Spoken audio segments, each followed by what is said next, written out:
Hello, this series is how to be a better field target shooter in 15 minutes. And the idea is to have short videos around 15 minutes or close to that as we can get about different field target topics. And I'm interviewing different field target shooters, some of the top shooters in the country, about these different topics and getting their insight and wisdom and experience to help you out and make you a better field target shooter. Today, I'm going to be talking to Cameron Kerndt about reading the wind, and I get a lot of questions about reading the wind, and it's one of the trickier parts of field target. Cameron lives in California. He started shooting field target back in 2015, and he started as a hunter PCP field target shooter, and a couple of years after he started, he switched over to a WFTF piston. He's been to Worlds many times and is one of the top piston WFTF shooters in the world. And he's a great person to interview about reading the wind. So we're going to talk to Cameron now and see what wisdom and advice he has for us. Hello, Cameron. Thanks for joining me again. Well, thanks for having me again. Sure. So this time I'd like to talk to you about reading the wind. Now, I get a lot of people asking me advice on reading the wind, how to judge the wind for a shot. And I've gotten better at it, but I'm always hesitant to give a lot of advice on reading the wind because I do not consider myself an expert at all. And about the time that I think that I've got the wind sort of figured out, the wind shows me that I don't have it figured out. So I know that you're very good at reading the wind and sort of compensating for that, especially as a spring piston shooter. So I wondered if you have some advice for us on reading the wind. So my first question is, what do you use to read the wind? What kind of wind indicator do you have on your rifle? I use basically a remote control car antenna, or like for a transmitter, old school, not like the 2.4 gigahertz stuff. I designed and 3D printed a snap-on piece for my scope that has my inclinometer built into the side as well. And so when I address a lane, I walk up to the lane, I pull my little antenna up so I can watch TV, and then I use a spectra, like a 50-pound test spectra line that's tied off to the top of it. And I use produce like bags that you get from like the grocery store when you go grab a cucumber or whatever. Mm-hmm. I cut them into probably maybe 10 millimeter, like centimeter wide, and strips of maybe about 40, 50 millimeters long. And then I tie the two of them in the center on that string so it kind of flares out. And there's reasoning behind using plastic instead of a feather, and it's moisture. Mm-hmm. If you've got a feather that gets wet, it's like good luck reading the wind there. It's just yeah. So I that's what I use on my rifle itself. Yeah. Very good. And that sounds like, maybe besides the antenna part, sounds pretty inexpensive and fairly easy to replace, I guess. That's cool. I've seen you use the antenna, which looks really cool. I've seen some other people with a similar. They probably got the idea from you. I got my idea from my buddy Scott Schneider. Okay. He used to race remote control boats, and then I used to race remote control cars. So we just had an oversupply of these transmitters and decided to play with them.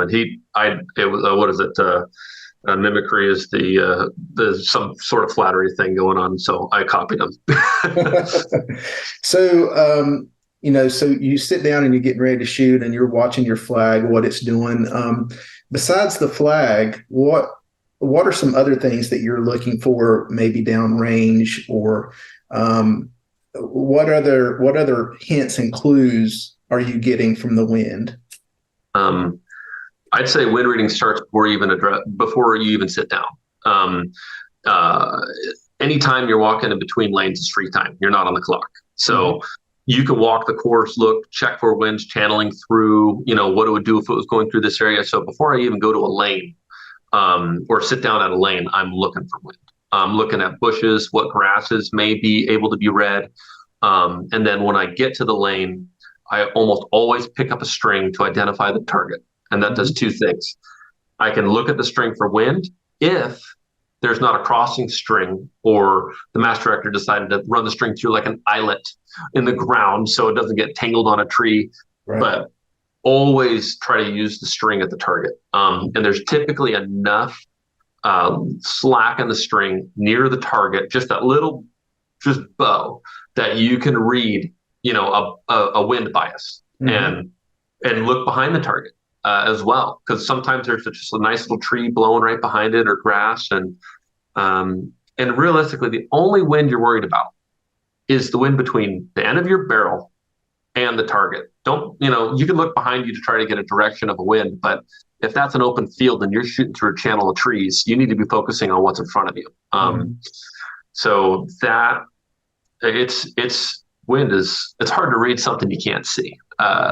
So you just take your best guess and you put yourself out of your comfort zone for holding.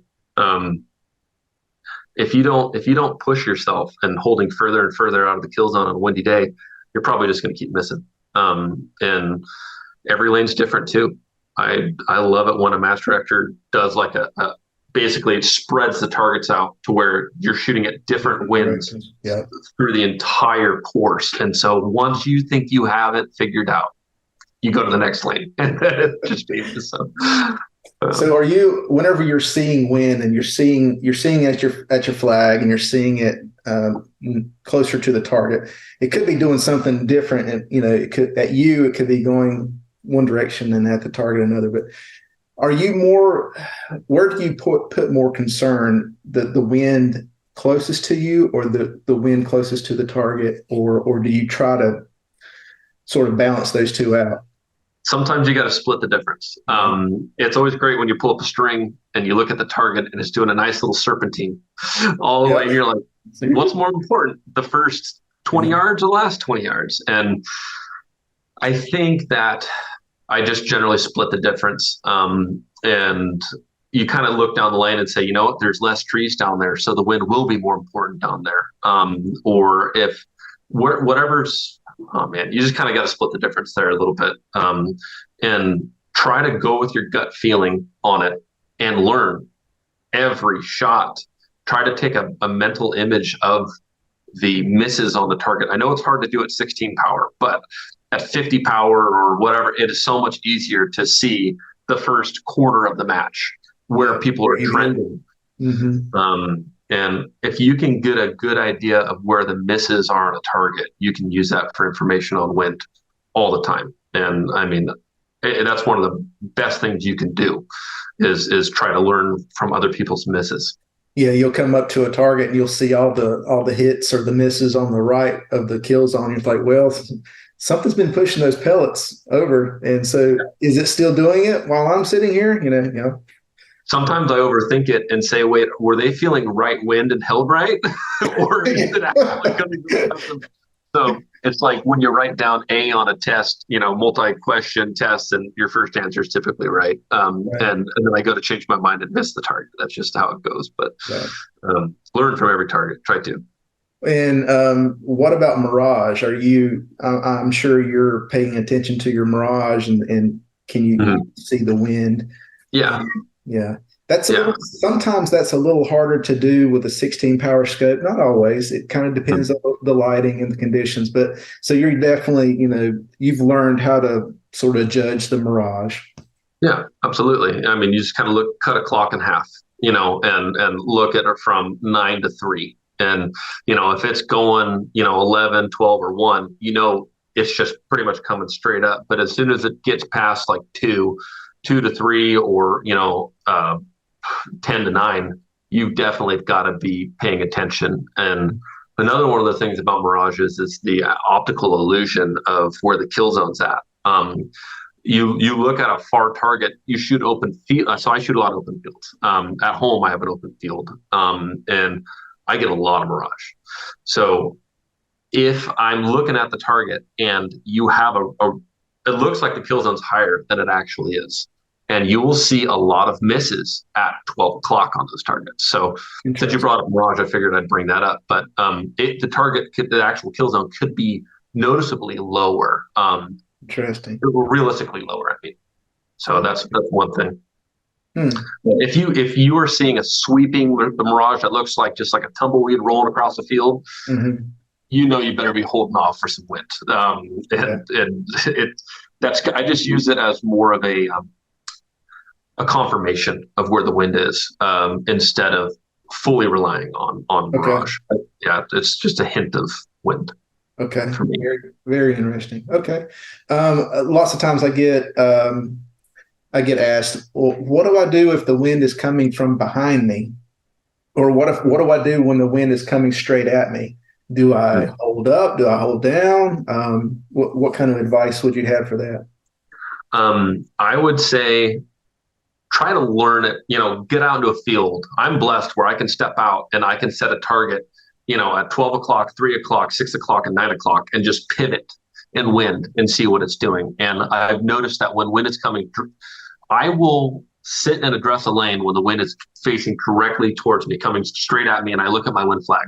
And my wind flag will be teetering to the left, teetering to the right. And I know it's at the time of that second is where the wind's blowing. But when the wind blows straight at me and holds for about a half a second, I hold about maybe at a 50-yard target. I'll hold upper 3/4 of the kill zone and I'll break a shot. And most of the time it falls. Yeah.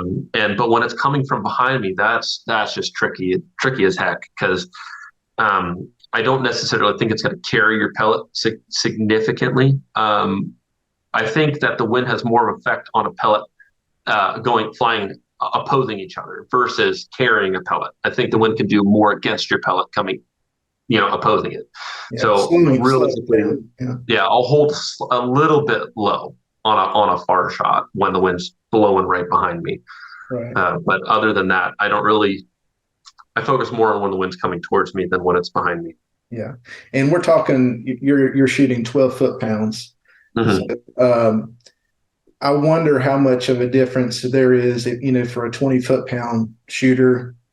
There's a pretty noticeable, well, I've had a lot of people kind of suggest that for a hunter field target shooter shooting 20 foot-pounds, that we don't have to worry about the wind. And that's really not true. We don't have to worry about it as much as a 12 foot gun. We don't have to hold as much windage, but there's been plenty of shots I've missed because I didn't compensate for the wind enough. So I'm mainly a WFTF shooter, but occasionally I'll dabble into high power just to see what all the fuss is about. But I started as a hunter class shooter, and so I was used to full power, and I just shot a match. I think it was in September up in Southern Oregon, and I decided let's just have fun. I shot open PCP.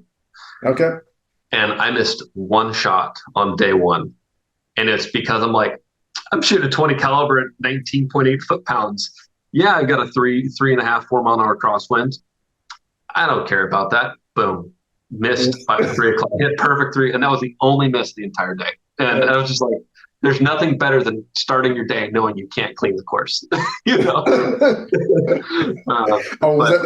that one of the first targets? That was the first shot of the day. Was a miss, assuming that I'm so used to shooting 12 foot-pounds. I'm like, I'm invincible shooting a 20 cal at near 20 foot-pounds. So and wind, hopefully I don't go off too much on here, but pellets are so different on ballistic coefficient. You've got 20 cals, 177s. Those are the main two that I see, but 90%, 95% of people are shooting 177s. Yeah. And even in 12 foot-pounds, you look at 55 yards, comparable power levels, like 11.4 foot-pounds, 5 mile an hour crosswind. The BC on 10.34s compared to the 8.44s, you will blow an inch less with a 5 mile an hour crosswind at 55 yards. So your ranging capabilities have to be better. But I would much rather have an inch of forgiveness for wind than because I can deal with a yard of misranging, but accidentally misjudging the wind and not holding enough or too much. That's a lot of forgiveness factor right there. And like 20 calibers, almost all of my 20 cals are shooting at a 0.039 to a 0.041 on BC, where the 8.44s out of my TX200, they might be a 0.021 a 0.02, which is horrible compared to a 0.04. So you got to test, look at your numbers too. You can assume that the BC data of a pellet is correct off of, whatever the website says or the tin says. But there's nothing wrong with shooting over a chronograph at 2 specified distances and calibrating your own, the BC to that pellet to your barrel, so you could be more accurate with your data. It helped me a lot. I was assuming my 8.4s were a 0.022, and they're below a 0.021, which in a 10-mile-an-hour crosswind makes enough of a difference to miss for me. So.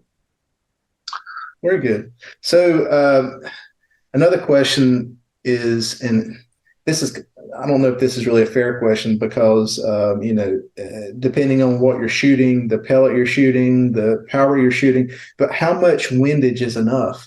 And it depends on the conditions. I think the answer is you really have to practice in the wind to know how much is enough. Would you agree? Yeah, how much is enough is as much as it takes. That's it's just.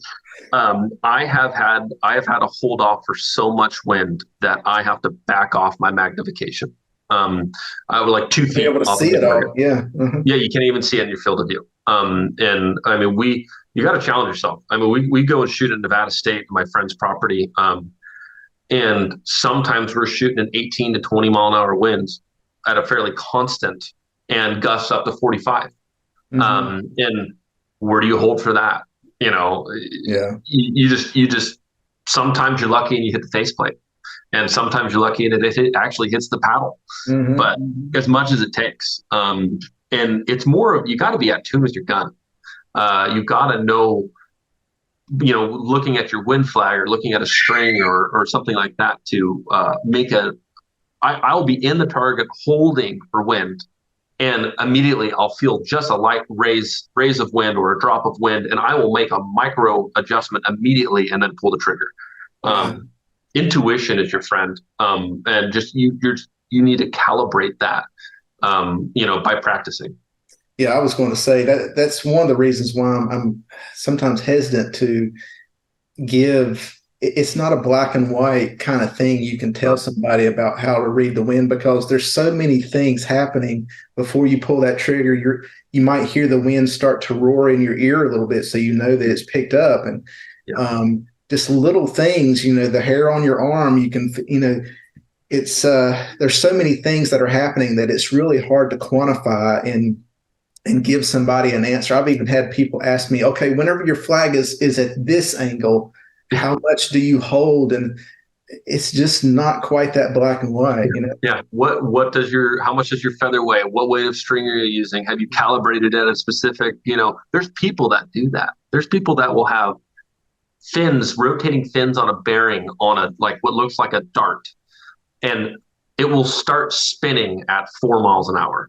And it's just like, I'm like, dang, but you see some of the most extravagant, well-built setups, but it doesn't matter if you can't hit the target. Doesn't matter how fancy it is. The first Worlds I went to, I was shooting an HW97 in a synthetic stock with a Ram fish finder mount as a hamster, and I went there looking like the goofiest guy ever, but it doesn't matter what your equipment's, if you're the man with one gun, practice a lot, learn the equipment, and, you'll probably do fairly well with it. Yeah. Good stuff. Yeah. And I think I would add too, once you find a wind indicator that works well, you talk about using plastic, so it does, when it gets, I do the same thing. I have like a piece of surveyor's tape, something that if it gets wet, it's not going to get heavy. But once you get a good wind indicator, stick with it, because you need to learn what that wind indicator, what it looks like in different conditions. If you're constantly trying different wind indicators, you're going to, you need to practice constantly with the same thing, so you know what it's going to do. Yeah, and the gun to gun too. So I play around with.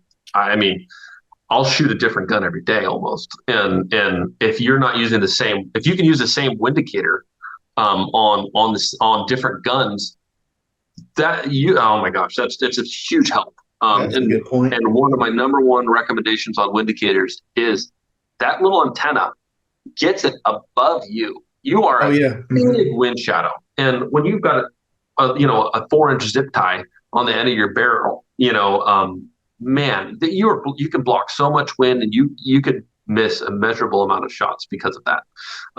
You've got to get it up in the air to be visible clearly. Interesting. Very good. All right. Well, we'll close this session. To close us out here, do you have any tips, besides what you've already said, for any shooters to help them shoot better in the wind? Anything else any last thoughts? Just got to get out there and learn your equipment. I mean, I threw away my data card on day 3 in Italy because I got tired of looking at it and being wrong. And if I didn't practice as much as I did, I wouldn't have been confident enough that I threw that away, and I set the high score of the day and the windiest of days that there were at that Worlds in my class, just by trusting all of the training that I've done. So you got to practice. You really do. Yeah. It keeps coming back to that. All right. Yep. Like it or not, you got to practice, Absolutely. All right. Well, this has been great. I appreciate it, Cameron. And thanks for spending the time with us. Absolutely. Thank you, Philip. All right.